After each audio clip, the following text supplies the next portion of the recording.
This Torah class is brought to you by TorahAnytime.com. Okay, Agun Erev Shabbos, my dear friends. I want to continue in the bracha of Yotzer. The Shiurim on Tefilla are sponsored by Rabbi Glatstein Rose of Los Angeles, Nishmas, his brother Tzvi ben Levi Yitzchak, his neshama should have an aliyah, should be a male tzioisher for his whole family. Ad bias Gael Tzedek. V'chula mekablim aleihem oil malchus shamayim zamizeh. They all accept upon themselves the yoke of heaven from each other. Says Hagoin Hatzadik Rav Avigdor Miller. The Malachim, they fully understand the importance of their song. Because the song of the Malachim is not just a melody, it's this contemplation of knowing Hashem. And therefore, because they understand how important their song is, they don't rush and press to be the first to begin. They wait to receive exhortation zemizeh from each other before approaching this undertaking. They accept willingly. V'chulam mekablim aleim oil malchus shamayim. They willingly accept from each other the instruction of caution and inspiration to assume the yoke, the oil malchus shamayim, of searching into the knowledge of Hashem. And the foundation of that is to perceive that all was made by Him and is managed by Him.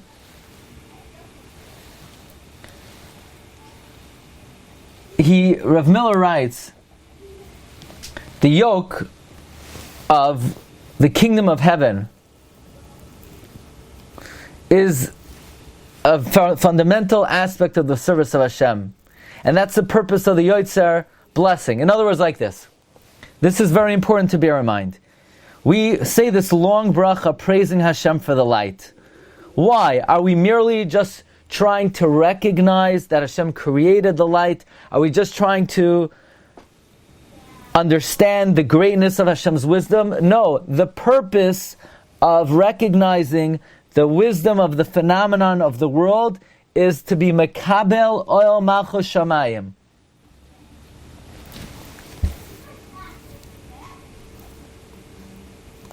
So, the yoke of the kingdom of heaven is the fundamental service of Hashem and is the purpose of Yotzer. Okay.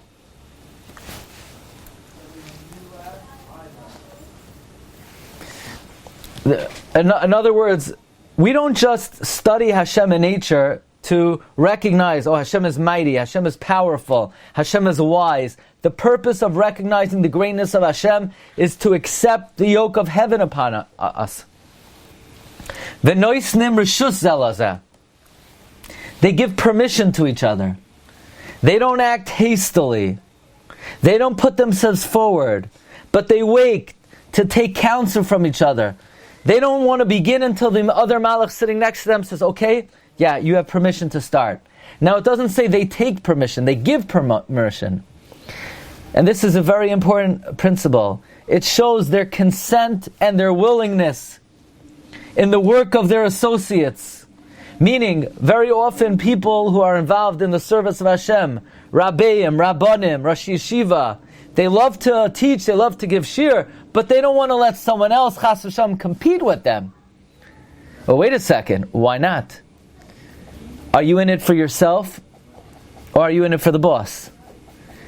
If it's for the master, then the sign of a loyal servant is that the master should have, that everyone should be a loyal servant. A true loyal servant to the master wants all the subjects to be loyal servants. The loyal servant desires the success of the other servants, so the master's service be performed in the best possible manner.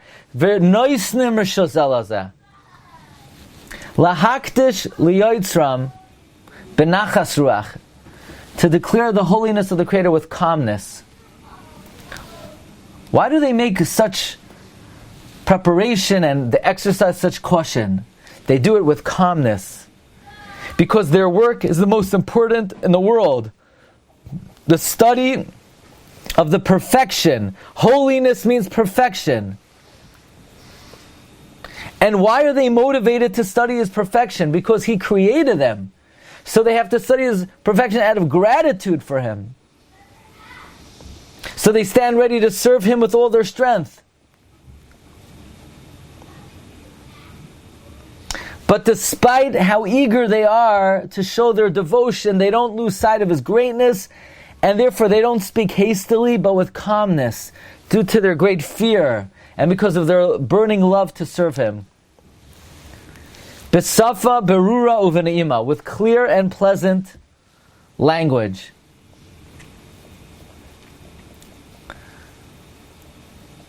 It's interesting. Besafa berura uveneima, with clear and pleasant lips. The song of the angels is an exercise in knowledge, and therefore they make their words clear with proper order. They speak a pleasant language, and this is the main thing I wanted to point out today in this brief shiur on Tefilla. Kedusha kulam ke'echad oynim ve'oymrim bi'ira. They sing it as one.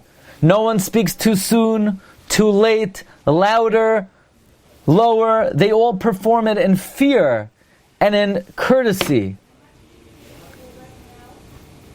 Now, oynim means they speak up. So they're doing with tremendous sound and intense rapture. V'oymrim, means they think. It's with expression of thought. So oynim is sound, v'oymrim is thought.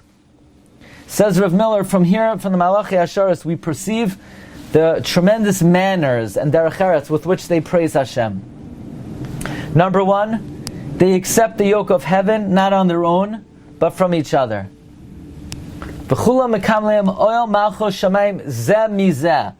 They accepted one from another, like they bow in deference, as if they didn't come to this recognition on their own, but they were taught it from another angel.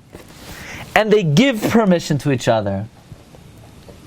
They do it with benachas ruach, calmness, besafa verura, with clear speech, uveneima, with sweetness, kulam ke'echad, in unison.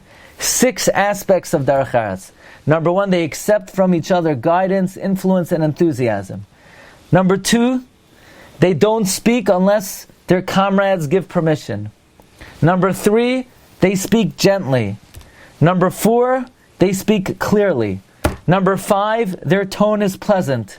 Number 6, no one hastens to make himself the first, and no one allows himself to continue after the rest, but they do it together. So we see the great unity and derech eretz and courtesy of the Malachi Hasharis. Okay, Rabbi Isai, I thank you for joining us this afternoon. I wish you all a wonderful Shabbos, bracha v'hatzlacha, afreilich and adar. You should only have simchas, besuras tovos, and nachas, and look forward to seeing you, Bez Hashem, Monday and the rest of the week. Thank you very much. Kol tov. Moadim l'simcha. Kol tov. Shabbat shalom, Yaakov. You've just experienced another Torah class brought to you by TorahAnytime.com.